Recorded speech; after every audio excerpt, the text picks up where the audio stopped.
नहीं चाहिए ननद वाला ससुराल। कहते हैं हर घर में सबकी बराबर बात मानी जाए तो घर अच्छे से चलता है, लेकिन क्या हो जब एक घर में सिर्फ ननद अपनी चलाए। चलिए देखते हैं। ऐसे ही नंदिनी आज घर में चाप की सब्जी बना रही थी, तभी वहाँ रीमा आती है और उसको चाप बनाता देख लेती है। भाभी ये क्या, आप चिकन बना रही है? अगर मम्मी को पता चल गया ना कि आप इस घर में चिकन बना रही है तो आपकी खैर नहीं है। ननद जी, लगता है आपकी आंखों में मोतियाबिंद हो गया है, तभी तो आपको चिकन और सोयाबीन चाप में फर्क नहीं दिखाई दे रहा। भाभी ये कोई सोयाबीन चाप नहीं है बल्कि चिकन ही है। यहीं रुकिए, मैं अभी माँ को बात करके आती हूँ। इतना बोलकर रीमा वहाँ से चली जाती है और अपनी माँ सुमित्रा के पास जाकर उसके कान भरने लगती है। माँ, आपको पता भी है आपकी पीठ के पीछे इस घर में क्या बन रहा है? नहीं तो बेटा, बताओ क्या बन रहा है। मुझे तो बहू ने बताया था वो आज कुछ अलग सब्जी बना रही है। कोई अलग सब्जी नहीं बना रही वो, बल्कि हमारे धर्म को भ्रष्ट कर रही है। आज तक इस घर में चिकन नहीं बना, लेकिन वो महारानी इस घर में चिकन बना रही है। चिकन? ये क्या बकवास कर रही हो रीमा तुम? इस घर में चिकन?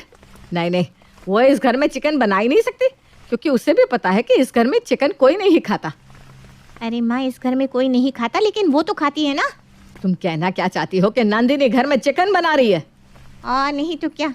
अगर आपको मेरी बात पर विश्वास नहीं है तो चलकर खुद किचन में देख लीजिए। कानों सुनी ना सही, लेकिन आंखों देखी तो विश्वास हो ही जाएगा ना आपको। रीमा की बात सुनकर सुमित्रा किचन में जाती है, जहां वो चाप को फ्राई होता देख अपनी बहू से कहती है, नंदिनी ये क्या बना रही हो तुम? क्या बना रही हो माँ जी? चाप की सब्जी है और क्या। और वैसे भी मैंने आपको बताया तो था आज मैं कुछ अलग बनाऊंगी। हाँ, तुमने कहा था तुम कुछ अलग बनाओगी, लेकिन तुम चिकन बनाओगी ये मुझे नहीं पता था। चिकन? चिकन कौन बना रहा है माँ जी? और आपको ये बात कही किसने कि मैं इस घर में चिकन बना रही हूँ? मुझे बहुत अच्छे से पता है कि घर में कोई चिकन नहीं खाता, तो मैं इस घर में चिकन क्यों बनाऊंगी? रीमा ने बताया कि तुम चिकन बना रही हो। अच्छा, तो ये बात है। मम्मी जी, मैं चाप की सब्जी बना रही हूँ और ये सोयाबीन चाप है। सोयाबीन? हाँ, सोयाबीन चाप दिखता चिकन की तरह होता है, लेकिन वो चिकन नहीं होता, वो प्योर वेज होता है। अगर आपको मेरी बात पर विश्वास नहीं है तो आप गूगल कर सकती हैं, या फिर आप अपने बेटे अनुराग को फ़ोन करके पूछ सकती हैं। नंदिनी की ऐसी बातें सुनकर सुमित्रा रीमा को बुलाती है और उसके ऊपर गुस्सा करने लगती है। रीमा, ये क्या बेहूदगी है? जब तुम्हें पता है कि ये चाप सोयाबीन का होता है तो तुमने मुझे ये क्यों कहा कि तुम्हारी भाभी चिकन बना रही है? वो माँ, मैंने ना सही से देखा नहीं था। हो सकता है मेरे सही से ना देखने पर मुझे कोई गलतफहमी हो गई हो। रहने दीजिए माँ जी, ननद जी से तो हमेशा गलतियाँ होती ही रहती हैं, इसलिए मुझे ना आदत हो गई है, और यही वजह है कि मैं ननद जी की बात का बुरा नहीं मानती। आप डाइनिंग टेबल पर इंतज़ार कीजिए, मैं अभी थोड़ी देर में खाना लगाती हूँ। नंदिनी की बात सुनकर रीमा और सुमित्रा दोनों ही डाइनिंग टेबल पर चली जाती हैं और कुछ देर बाद नंदिनी अपनी सास और ननद के लिए खाना लगाती है। खाना खाने के बाद अब सब लोग अपने अपने कमरे में चले जाते हैं। देर रात अनुराग घर आता है। अनुराग को देख नंदिनी उसके लिए खाना लगाती है और कुछ देर बाद वो कहती है, अनुराग जी, हमारी टीवी बहुत ज़्यादा पुरानी हो चुकी है, कभी कभी तो हमारी टीवी चलते हुए ही बंद पड़ जाती है, क्यों ना हम एक अच्छी डिजिटल टीवी ले ले। नंदिनी, तुम बोल तो बिल्कुल सही रही हो, लेकिन अभी मुझे समझ में नहीं आ रहा मैं टीवी खरीदूं या रीमा की शादी की सोचूं, क्योंकि तुम जानती हो ना उसकी शादी में भी हमें उसे दहेज देना होगा। आपकी बात बिल्कुल ठीक है अनुराग, लेकिन हम कब तक अपने घर का पुराना टीवी बार बार ठीक करवा कर देखेंगे? एक तो हमारे घर में वो छोटा सा टीवी, ऊपर से माँ जी को चश्मा भी लगा हुआ है। हाँ, तुम्हारी बात है सही, लेकिन तुम ये भी तो सोचो ना कि रीमा भी शादी लायक हो गई है, हमें उसकी शादी करनी होगी। वैसे भी मैंने रीमा के लिए एक रिश्ता देखा है, माँ से कल ही इस बारे में बात करूँगा। नंदिनी और अनुराग आपस में बात कर रहे थे और उनकी आपस की ये बातें दूर खड़ी रीमा सुन रही थी। अच्छा, तो मुझे इस घर से निकालने की बात की जा रही है।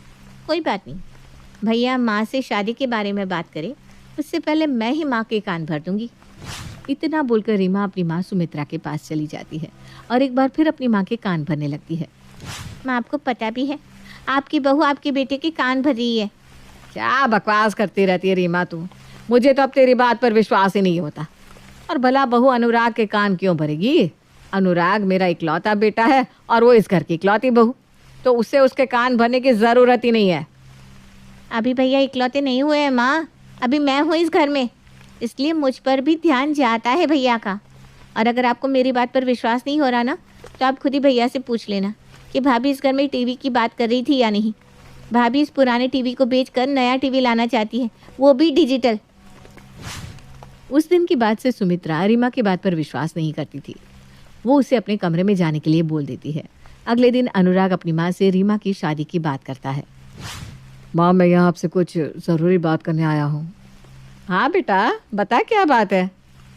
माँ, अब रीमा बड़ी हो गई है, समय के साथ उसकी उम्र भी बढ़ती जा रही है, इसलिए मैंने उसके लिए एक बहुत ही अच्छे घर का रिश्ता देखा है। जैसे अपना छोटा सा घर है ना, वैसे ही वो घर भी है। एक भाई और 2 बहन, पर लड़का बहुत अच्छा है, काफ़ी अच्छा कमाता है। एक बार आप देख लो, फिर मैं आगे बात करता हूँ।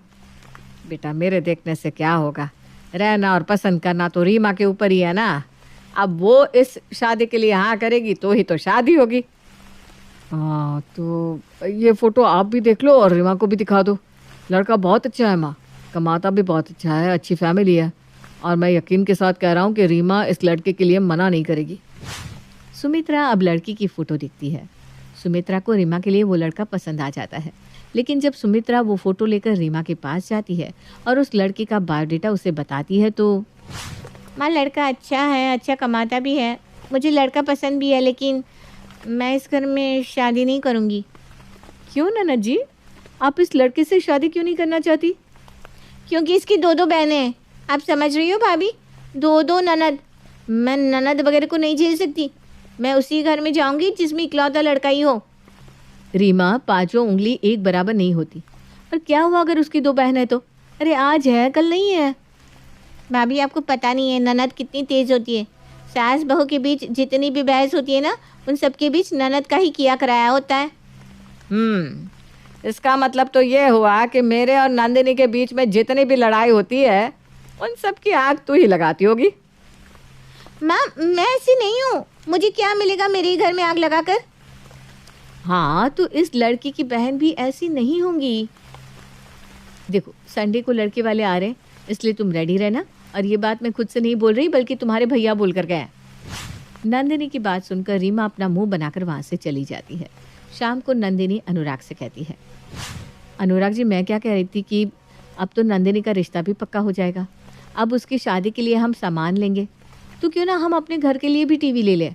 अब कल को मेहमान आएंगे तो उनके सामने ये छोटा सा टीवी अच्छा थोड़ी ना लगेगा।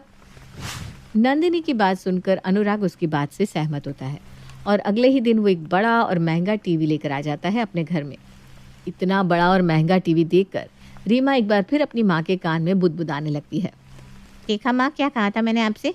कहा था ना, भाभी भैया को टीवी लेने के लिए फोर्स कर रही हैं। और देखो कितना बड़ा और कितना महंगा टीवी लेकर आ गए भैया। भाभी तो ज़रा भी नहीं सोचती कि भैया के ऊपर कितना प्रेशर है।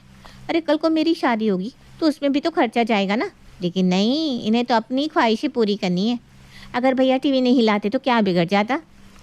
रीमा की बात सुनकर सुमित्रा को गुस्सा आता है और वो गुस्से में अनुराग से कहती है, अनुराग, तूने इतना महंगा टीवी क्यों लिया और किसे दिखाने के लिए तू इतना महंगा टीवी लेकर आ गया? माँ जी, आप अनुराग जी पर इतना गुस्सा क्यों कर रही है? और वैसे भी ये टीवी मैंने मंगवाया है अनुराग जी से, क्योंकि अपना टीवी खराब हो रहा है, अपना टीवी छोटा भी है। इस संडे जब लड़के वाले हमारी रीमा को देखने आएंगे तो अजीब नहीं लगेगा इस छोटे टीवी के सामने बैठने में उन्हें? बहू, हमारी जितनी चादर होती है ना, हमें उतने ही पैर फैलाने चाहिए। और तू ये कैसे भूल गई कि कल को रीमा की शादी होगी, उसमें हमें दहेज भी देना होगा। अगर तू इसी तरह मेरे बेटे पर हर चीज़ के लिए प्रेशर बनाती रहेगी तो हम रीमा की शादी कैसे करेंगे?